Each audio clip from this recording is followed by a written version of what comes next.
Hello, hello. Welcome back to the Spirit of Watercolor. And I'm glad you're back again. And I see more subscribers. Welcome. Hope that we're inspiring you to find your creative inner self and create and stay motivated and learn new things. That's what I'm hoping to do here, is to keep everybody that subscribes, including myself, being creative and learning and growing, and even if sometimes you struggle, I do too. So that's why this channel, just to keep us all going and find that spiritual nature of watercolor, which enhances our lives, makes it more rich, colorful, healing. There's so many things in these videos to check out. Some of the ones about healing and about when you're blocked. It's just a lot on this channel, and mainly watercolor techniques, tips, and tricks though. And so I wanted to move on from what we just did. We did painting flowers just with the brush strokes, just to get simple, fresh, try not to over labor and over brush stroke. So that's always something I like to go back to and review. And so we did that and just painted some nice loose flowers, red flowers and yellow flowers with the imagination. You might want to check that out. Didn't get into super detail at all with that, just kind of did stems and leaves, just there they were. All the brushes did the work with the shape of the brushes. Now I want to continue that, keep that going, but I'm going to take my flower book here and we're going to actually just look at this for some more inspiration. My Adeline Fletcher, she did this book called Watercolor Flowers, Watercolor Flower Painter A to Z. And there's flowers from all the different letters from A to Z, and so many of my favorites. Well, my daffodils have just bloomed outside about a week ago, and they're just beautiful. First flowers in the garden. Tulips are trying to come up.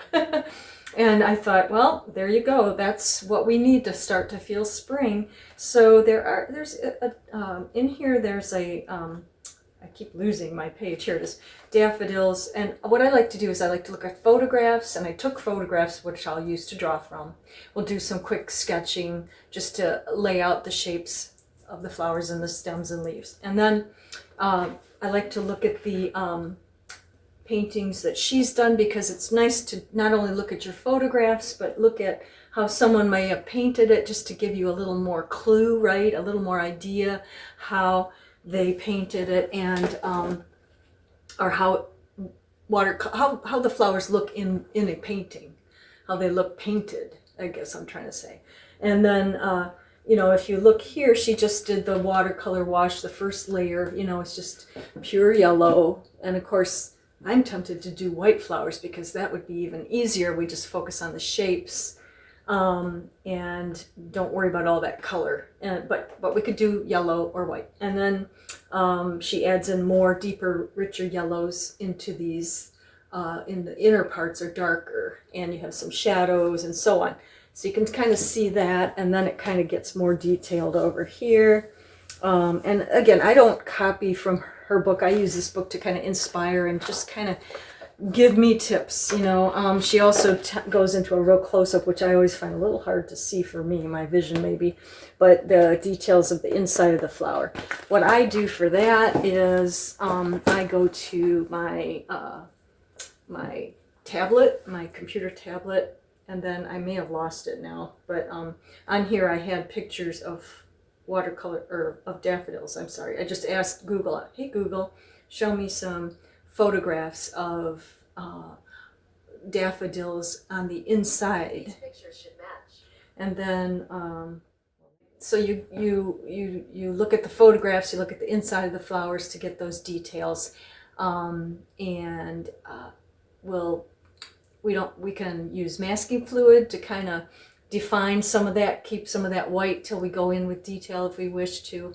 So I'll show you that too.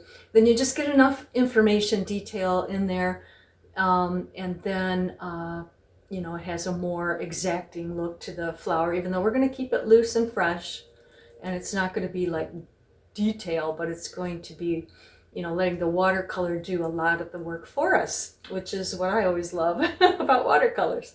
Okay, So I will see you at the table, and we'll do a quick sketch out, and then we'll, you know, look at the photos of the inner part of the flower, and then we'll look at and we'll choose our colors, and we'll do a nice, fresh, quick springtime daffodil. So thank you for coming. Please like and subscribe, and I'll see you at the table. Okay, so I'm trying my camera upside down because I've been told in some comments that my head gets in there, so I'm thinking this is how people are doing it, is from the camera being on the other side. So we will see. Now I'm going to take this photo of my daffodils, which you won't be able to see when I do the camera that way, but I'm going to draw up some daffodil shapes here, and then we will see how it comes out taping upside down. Okay, Aquarelle pencils. These are no longer available, but it is Derwent brand, and it's a good brand. So I'm going to eventually buy some more of their pencils and try them, you know, and compare them to these old ones that they break really easily, I think, and there's no lead in there, so I think that's why. So I'm just going to get out some interesting colors that seem to work with my daffodils here, and I'm going to change my background, so you don't need to worry about that. I'm going to do watercolor atmospheric skies.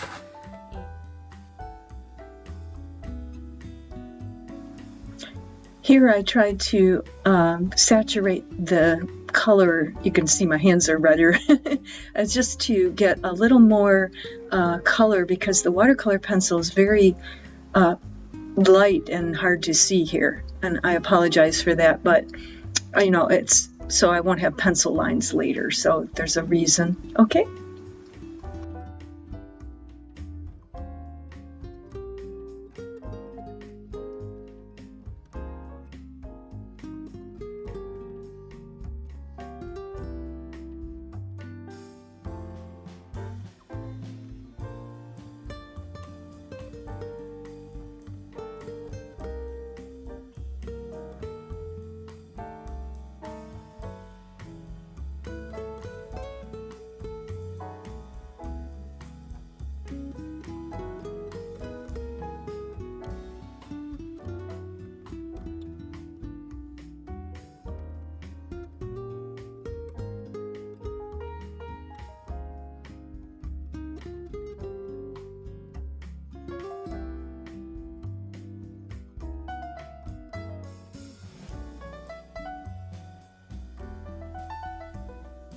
So when I was drawing, I did not realize there were shadows. My light wasn't in the right spot, but here you can see I've done a very basic drawing just to locate things.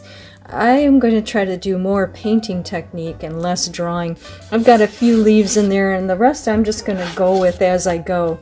You know, when I'll keep looking back at this photograph, right, and then we'll, oops, it turned, go back. And then, you know, we'll see, you know, where we want some more, just as a guide, but I'm not putting all that in, and certainly not all that dead stuff. So it's kind of nice because I can be selective there of what I like, which ones are going in certain fun directions, and, you know, just make this really appealing. I'm hoping that the shadows are better and not so noticeable here, and that you can kind of see my very, you know, light drawings, and we're going to just take those yellow paints. There's no centers to be seen in these. They're all kind of tipping over, bending over. So I'm really just going to go with that, because I really don't think I need to, you know, well, especially if it's not in the photograph, I can't, you know, there's nothing for me to copy there, so I'm not going to worry about the centers. But they do get a little more dark yellow in there, so I think I'll stick with the yellow. I'll just use my most beautiful favorite yellows in this. I'll tell you what they are. So I do understand that I can change my mind being an artist. And I was thinking that when I look at the book by Adeline Fletcher, she does put in her sort of details in the center. And I thought I did say that I was going to do a little bit of masking fluid to detail a little. So I will do that, and I'll just dip I'm going to be a little different. I don't know if this is going to work. Well, I'm going to get my nib. I think I can always rely on a brush or a nib better. My incredible nib, which I've used before for masking. And we'll take this and we will, it's still got masking fluid on that side. We're going with the more narrow end, dipping that right in, okay? And then we're going to, I'm just going to go in and do a little bit of information, you know, a little bit of maybe just a little bit of line work of detail around some areas here that I want to maintain on the ends of the flowers and so on. And it'll keep them white, okay?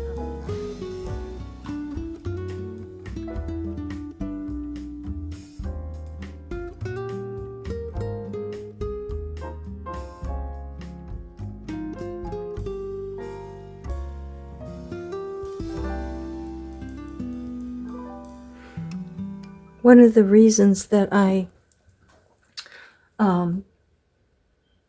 like the watercolor pencil is because I can get in and it wets and it dissolves into the painting. So I can shape my petals, you know, on the ends, because the daffodils, I'm going to get a couple brushes ready. My pointed rounds are good for this kind of thing, but also you know, that rounded brush that I also used in my last video, which is shaped like this.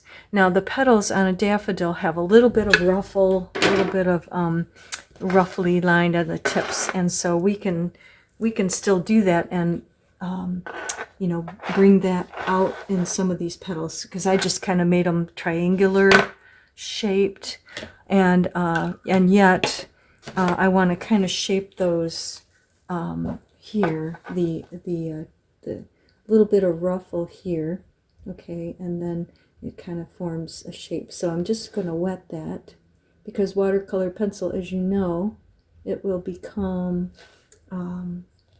wet and paint. So I can kind of shape that a little rounded there, and get that daffodil shape in these petals here. But I'll just do a couple of these here. But then we're going to bring in our favorite yellow, which for me is always nickel azo yellow. It's my transparent yellow. Some people just use transparent yellow, I've noticed, in their daffodils. Mine's, it's a little golder. Make sure everything's in here. Yep. And like I said, the drawing is just to kind of guide me. Excuse my bracelet always.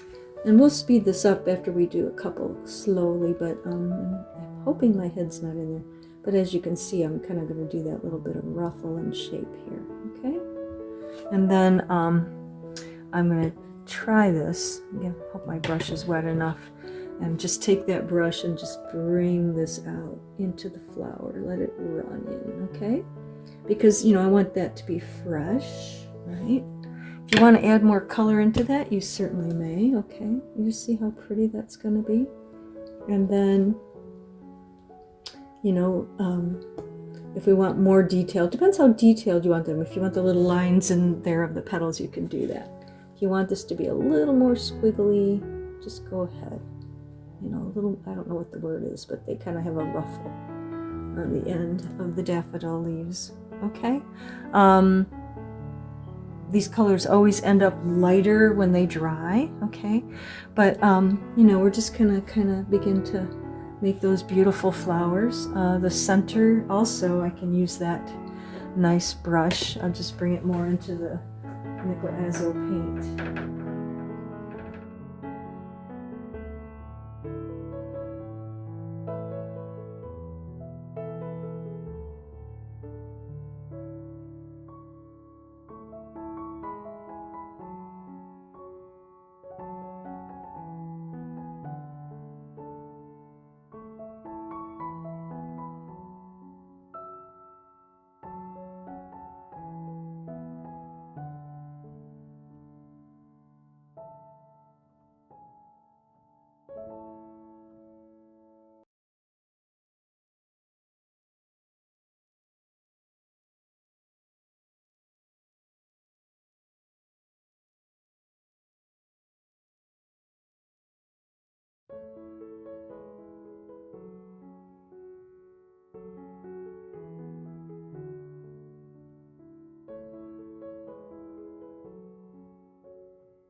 Yellow to dark yellow I want in here.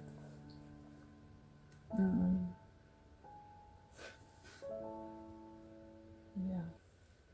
We'll put in more detail into that flower later. And shadow here, like I said. As it dries, I think I can bring this up a little more.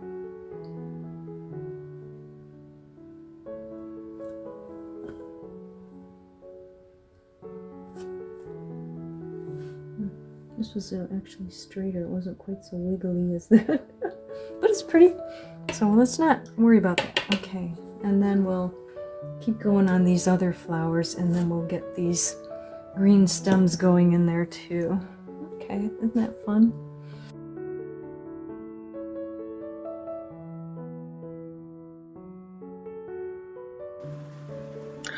Make sure you take your time and move from one flower to the other and not stay laboring on one flower or leaf and get too detailed and overwork it, but move around the page and just, go from area to area, around and back to the ones, because it gives the paint a time to set up a little, and also you can kind of make decisions better that way.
Now here is the daffodils after they've dried, and I've started to put in some of the leaves and some of the stems, and I've drawn in,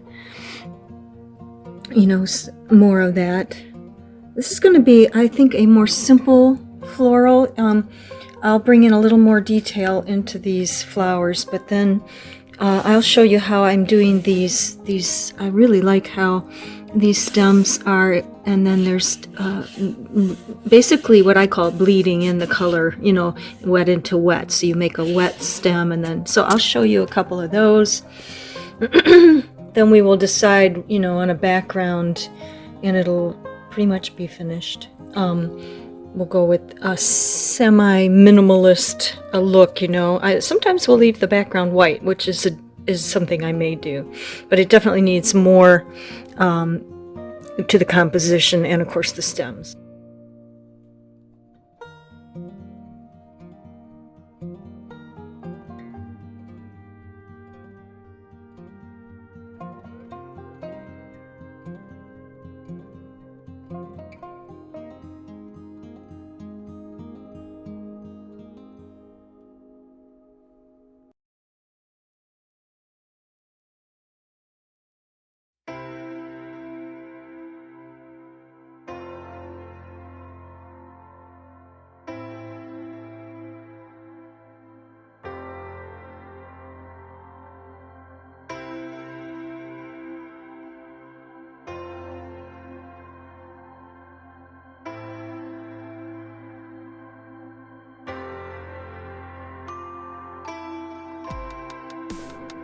Okay, so we're going to finish our painting.